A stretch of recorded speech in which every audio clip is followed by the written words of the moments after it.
പ്രിയപ്പെട്ട കുട്ടികളെ, ഇതാ ഒരവധിക്കാലം കൂടി. ചില കാര്യങ്ങൾ പ്രത്യേകം ശ്രദ്ധിച്ചാൽ ഈ അവധിക്കാലത്തെ നമുക്ക് കൂടുതൽ മികവുറ്റതാക്കാം. ഇതാ ഞാൻ നിങ്ങൾക്കായി എഴുതിയ ഈ പാട്ടൊന്ന് ശ്രദ്ധിച്ചു നോക്കൂ. ചോളമടിക്കുന്ന കുഞ്ഞിക്കാറ്റേ, ചുണ്ടിൽ നീ മൂളുന്ന കാര്യമെന്താ? വരവായി വരവായി ഒഴിവുകാലം, വരവെറ്റിടാൻ വരൂ കൂട്ടുകാരെ, വരവെറ്റിടാൻ വരൂ കൂട്ടുകാരെ. മൊബൈലിൽ ചുഴിഞ്ഞു ചുഴിഞ്ഞു നോക്കി കാഴ്ചയെ കുത്തിക്കെടുത്തിടേണ്ട, ചുറ്റുപാടും ഒന്ന് കണ്ണോടിക്കൂ. ചന്തമുള്ളെന്തെന്തു കാഴ്ചകളാ, ചന്തമുള്ളെന്തെന്തു കാഴ്ചകളാ.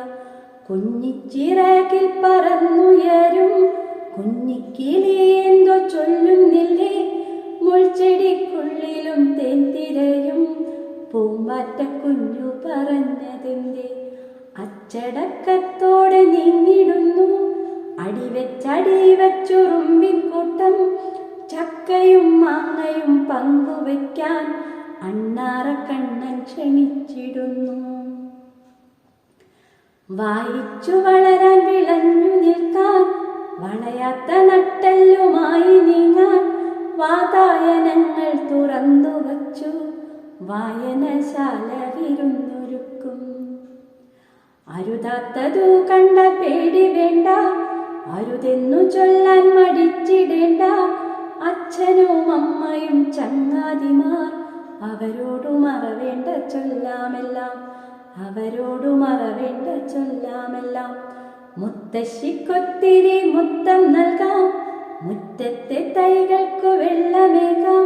പൈതാഹമേറുന്ന പൈങ്കിളിക്കായി ദാഹനീരെന്നും പകർന്നു വയ്ക്കാം. ഇമ്പമേറും കുടുംബത്തിനൊപ്പം ഇഷ്ടം പോലെന്നും ചെലവഴിക്കാം. പൂക്കണിക്കൊന്ന പോൽ പുഞ്ചിരിക്കാം, ആഹ്ലാദ പൂത്തിരി കത്തിച്ചിടാം. ചങ്ങാതിക്കൂട്ടത്തെ ചേർത്തു നിർത്താം, പിരിമുറുക്കങ്ങൾ പിരിച്ചുവിടാം. കഴിവിന്റെ ചിമിഴിനു മിഴിവു നൽകാം, പ്രതിഭയെ പ്രഭയാർന്നതാക്കി മാറ്റാം, പ്രതിഭയെ പ്രഭയാർന്നതാക്കി മാറ്റാം. എല്ലാവർക്കും നൽകണിയായി വളരാം, ഇന്നിന്റെ മിന്നുന്ന താരമാകാം. നല്ലൊരു നാളെ കനവു കാണാം, നന്മ വിളയുവാൻ വിത്തുപാകാം, നന്മ വിളയുവാൻ വിത്തുപാകാം. വരവായി വരവായി ഒഴിവുകാലം, വരവെട്ടിടാൻ വരൂ കൂട്ടുകാരെ, വരവായി വരവായി ഒഴിവുകാലം, വരവെട്ടിടാൻ വരൂ കൂട്ടുകാരെ, വരവെട്ടിടാൻ വരൂ കൂട്ടുകാരെ.